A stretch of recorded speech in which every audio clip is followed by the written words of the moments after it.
All right, welcome back to our Tri-State Trends podcast, and boy, are we in for a treat today. We've got the most valuable player of Family First Life Tri-State, Robert Richman, also known as Rob Richman, also known as Richie Rich, who is just a stud in everything that he does. And you don't become the most valuable player because you show up. That's just not how it works. You become the most valuable player because of decisions that you make that allow you to be leaned upon and looked upon as a leader of leaders.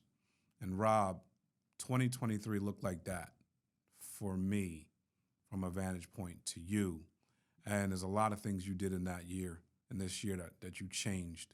So it was an honor to bestow that award upon you, but it was even better to watch you become this kind of beast inside of a beast that already was. It's like you shed your skin and became a bigger beast than the guy you already were. Can you detail for us what type of year, maybe you didn't even plan it like this, but it just kept evolving and there was like no stopping it. I want to hear about it. I think the people will grow. Yeah. So as always, thank you for having me. It's always humbling to hear you introduce me, and I appreciate that. One thing that I want to talk about before we jump into some of the progression, the transformation, if you will, was you said, so you don't get MVP just by showing up. And I think I thought that was the case after that first year. I thought I just like continue to get awards doing the same thing that I had done, not getting any better, staying the same, whether that's performing at a high level or not. You can't get recognized for things you've already been recognized for. And the negative connotation that comes with the statement I'm about to say, like, whatever, that's whoever thinks this is negative, like they don't know how to win. It's like, what have you done for me lately? And people think that's like harsh, but it's true. Like, okay, you did that yesterday. Like, you don't praise me for what I did yesterday. Praise me for what I did today. So what have you done for me lately? I say that to my guys a lot, and some of them take it personally. Some of them take it and say, you know what, you're right. And I need to do better. I think that for 4 years after that, 3.5 years after that first year that I was at FFL, I wanted to continue to get recognized for things that I had already accomplished. And it put me in a really bad headspace of complacency, of resentment, of feeling like, well, I've already done this or that. Like, isn't that enough? And I think I put a negative spin on a lot of stuff that didn't need to be negative. And I wallowed in that. And I think anybody that gets into that kind of headspace is dangerous. And then they can't hit the potential that they can otherwise hit. Potential is a nasty word. It just means you haven't done what you're capable of doing yet. So some people think potential is good. I think that's being called worse than a loser. You've got potential. You got potential. Okay. Well, freaking do something with that potential or quit. Because watching somebody with potential is the most frustrating thing in the world. So leading it, so that's the little preamble to this. So in January, I had gotten to a place mentally that was weird and physically that was weird. When I came to FFL, I was in really good shape, super sharp, and over 4 years of working at FFL, it felt like 50 years of just brutal punishment of physical, mental stressors that I was not used to when I wanted. And the only reason I wasn't used to them is because I was very okay with growing.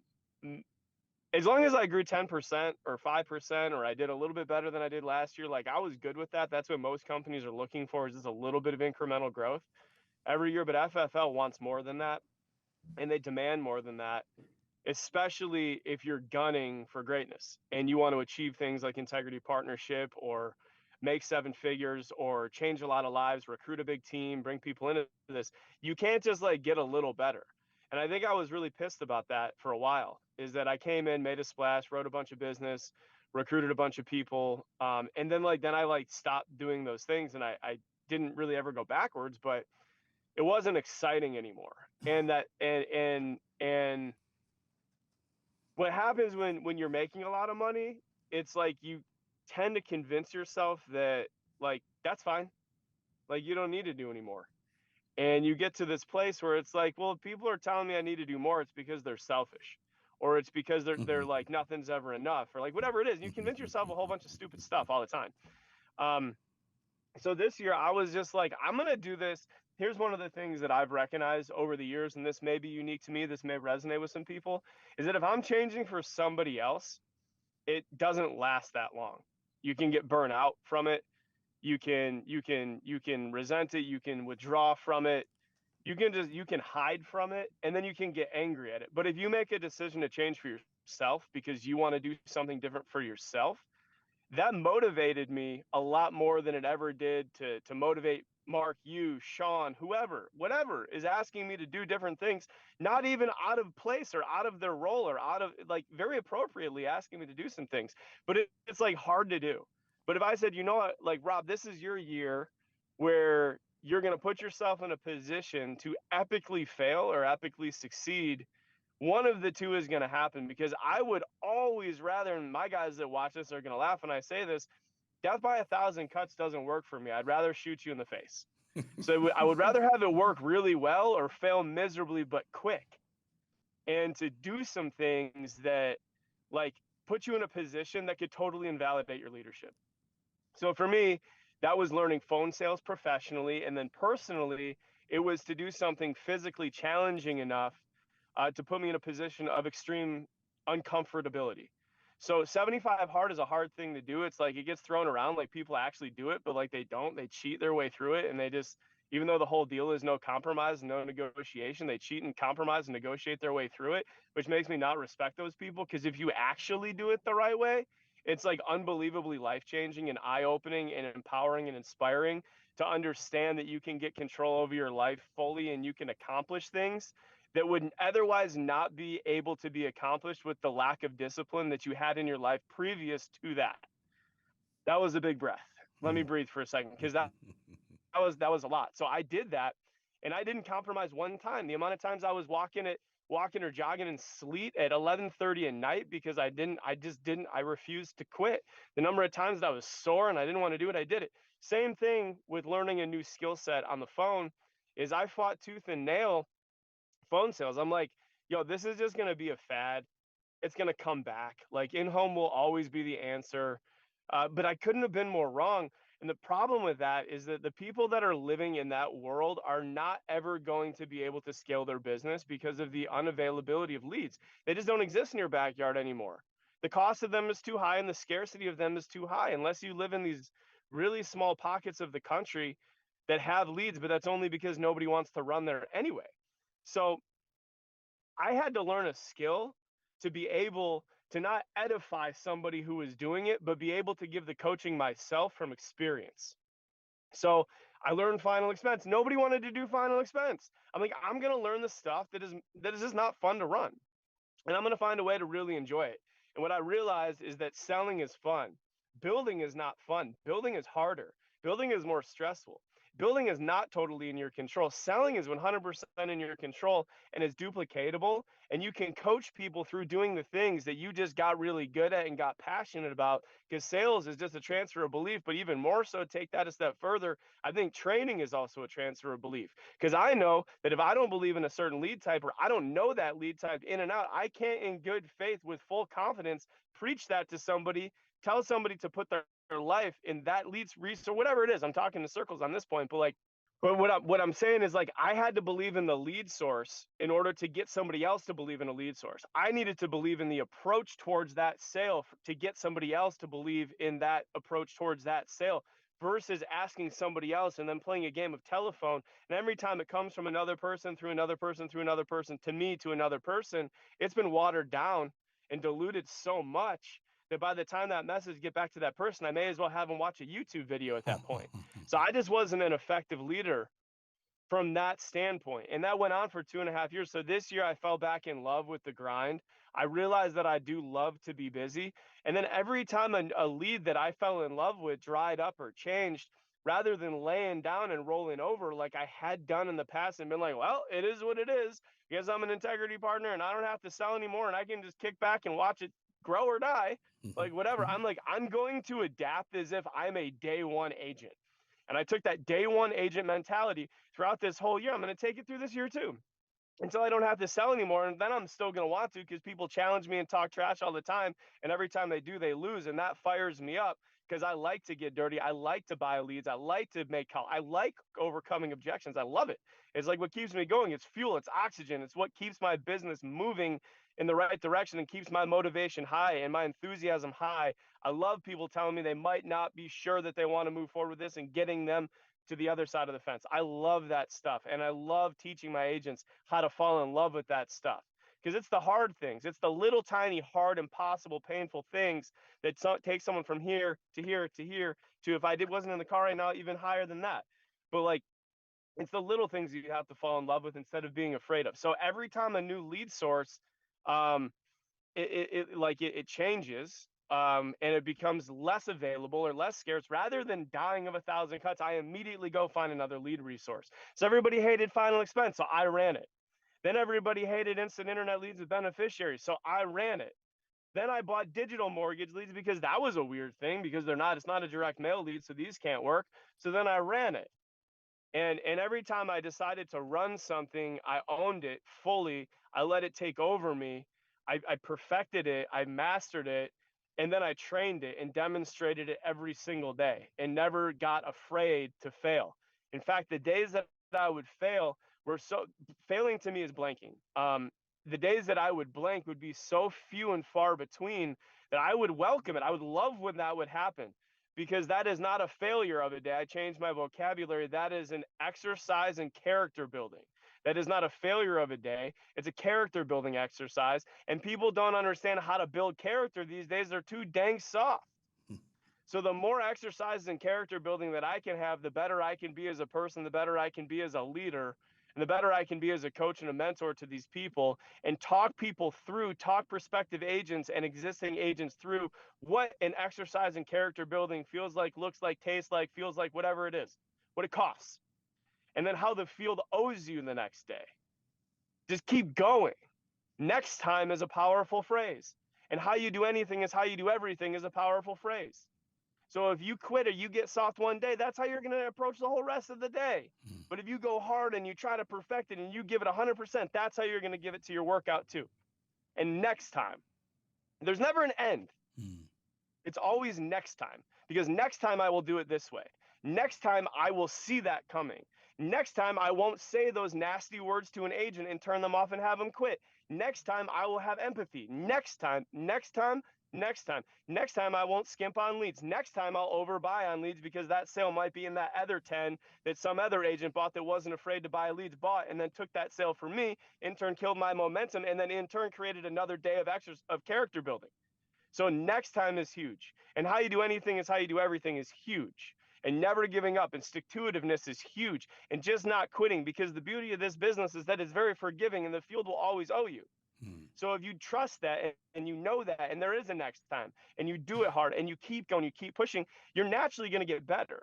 As long as you're implementing the coaching and you're building that back into your business plan and you're doing all the small things, like, it's not like a 99% recipe. Like, it's 100% recipe. You can't do 99% of the things. Then the hardest little 1%, not doing that will sabotage your entire deal. So you need to do 100% of the stuff. You can't just do little pieces of it. And it's painful at first, but just like lifting, just like running, which I hated running. Now I'm like starting to get a little better at it. Like the burning in your chest, which used to make me think I was going to die. Now that means push and breathe. And now I know that once you get past that, then you get what's called a runner's high. Then you get endorphins. Then you're smiling. Then you go faster. That's how it is in business. You just have to get through those painful moments. And then you can go faster. Then you can laugh a little bit more. So those are the things that I identified this year that I put into practice every single day. I think I took like 4 days off this year, maybe. Like, this is including Sunday. But like I worked a lot this year, but I remembered how much I loved that. If you remember when I was in the field, dude, I ran every single day. I I didn't remember. take days I off remember. and I loved it.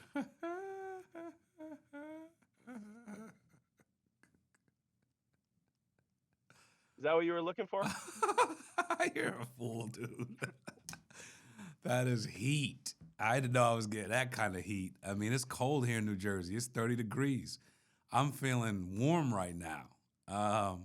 That's awesome. At the end of the day, bro, I'm looking at so much you said, but the thing that the thing that I see as you talk and as you described the blame game and as you described the complacency game and the woe is me pity party game that you played, you know, you and I have this famous phrase that I talked to you at dinner the first time we met, which is I've been looking for you my whole life. And that this is the guy. This is the guy. This is the guy this is the guy at scale though. The guy I was talking to at dinner, that was the guy I knew that this guy would be. So it was very difficult to watch a stud, you know, wallow in shame and pity, wallow in yesteryear, and I couldn't do any. I couldn't do anything. You know way too much. Yeah. You're too accomplished. So I had to watch, and I couldn't do anything. I have zero credit for this turnaround. You challenged you because you were tired of that book, and look at the result. Yeah. I'd follow you anywhere you want to go, buddy. Yeah. You know, you can lead anybody. And but what I want the listener to understand is that was always there. Now, when we met, you needed to develop that because you had a lot of skills that had never been challenged at the level that this was going to challenge you. I knew that. I knew that, right? And then you took on the initial challenge and you won. And it was like, all right, I'm in the Hall of Fame for life. And that's great. And I'm not mad at anybody for that. But you're flying at a different capacity oxygen level today than you ever have been at. Would that be a fair statement? Oh yeah. Yeah. I mean, here what I was gonna say, what I was gonna add to what you said is some of the things that motivate me is to have people working in my agency that challenge me daily. That without meaning to uh inspire me to be better every day, because knowing that I didn't show up and give my best would be letting them down, whether or not they'd want to tell me that or not. I would know that if I showed up and I bitched about leads, or I came late, or I took off if I felt tired a little bit, and I didn't push and I didn't practice all of the things that I'm preaching, they would not respect me, because this is a lot. This version of me is a lot. And if I just said all this stuff and then I started to slip and I didn't do it, you know how invalidating that would be? That would be like the biggest sham ever. So every day that I do this, every single day, it's another level of pressure. And I like that. I like the pressure, and I want the ball. I've always wanted the ball. I've always wanted to be the person where if they needed, they just want someone, coach needed me to do something, like I will get open. I will find a way to get open and I'll run and I'll catch the damn ball and I'll score. And I don't want to fumble it, because just as the field is forgiving, our people are not as quite as forgiving as the field. I'll tell you that. Where if you start fumbling, the field will forgive you for that and they'll pay you back. But if you fumble as a leader, like, they only remember that. So the pressure of not being able to miss is pretty big. And I'm in a place now, mentally, I'm in a place, physically, spiritually, I'm in a place now that I feel like I will never miss, because I won't let it. And I like doing the things that I don't want to do. It makes me feel stronger. And sometimes those things are just, it's as simple as just showing up. And the power of showing up is pretty big. The last couple of days, like, I haven't worked in the office, and like Stan's, you know who Stan is, but I Mm-hmm. had him stand up at the award dinner, and I'm like, bro, can you please handle like the training? We're doing 7:30 trainings like every day. People are Right. just ready to go, and they're coming early, and that's new for me. And that's one of the things where I'm like, we can't fumble this, because if we show up late, like, they'll never be on time again. The thing that I've noticed is that whenever I didn't show up before, things would fall apart. And I know this is just a small sample size of 2.5 days, and I'm going into the office this afternoon after this. Um, but like, things have moved at the same speed without me there, and that is a testimony to leadership. Is that if it doesn't work when you're not there, it like, that's not good leadership. That's a supervisor. Mm. But if you can have things move when you're not there, like, that is now my measure, is how many days, and I'm not going to do this, but how many days could I not show up to the office and have it keep moving? And would it be 3? Would it be 40? Would it be a whole year? What if I got sick and I couldn't work? Would everything crumble? Because I got PTSD from that. I do you remember I told you I had that head injury, and I had the #1 office, and I was bedridden, and I came Right. back and it was in shambles? Mm-hmm. You remember that? Yeah. Like, I am triggered by that, where I'm like, I have this crazy thing going. Like, I can't miss a day, because what if I come back and it's gone? Mm. Now I want to be able to build something where, God forbid that would ever happen again, that they would have their own back and not need me to be there to be able to work. They have the discipline, and I'm hoping to foster and instill that discipline in them, that we need to work hard. We need to do all the small things. We need to continue to do everything, even if I'm not ramming it down your throat. Mm. I think there's a time and place for that. Bang that into their head in the beginning, first 45 days. Brutal, brutal, like a drill sergeant. Then when you're gone, they're doing that to their people. And that's when I know we're doing something right, is when they're doing that now. What do you do? Well, you're late. You think you want leads? You're late. Mm. Nah. Like, that guy, you want air support? You were late. You think I'm just going to stop what I'm doing if you don't have the respect to be here at the same time as me? Like, come on, you're late.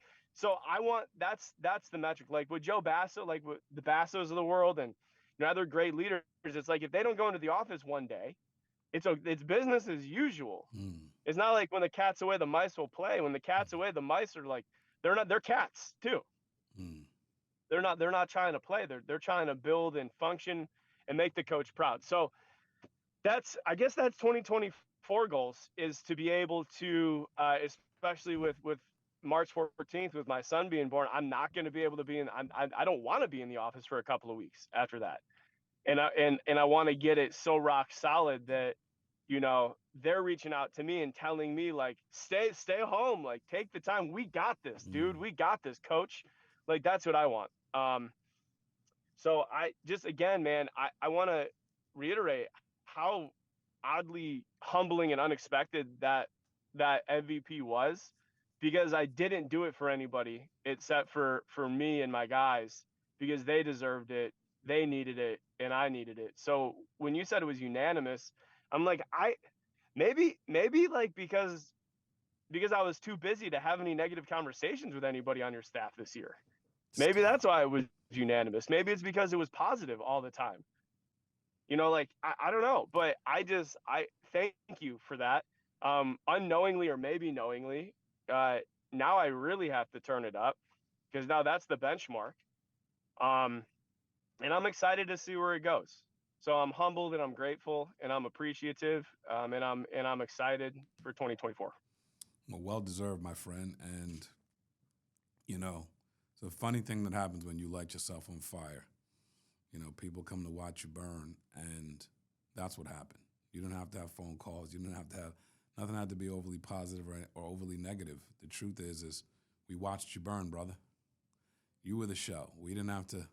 I had tickets.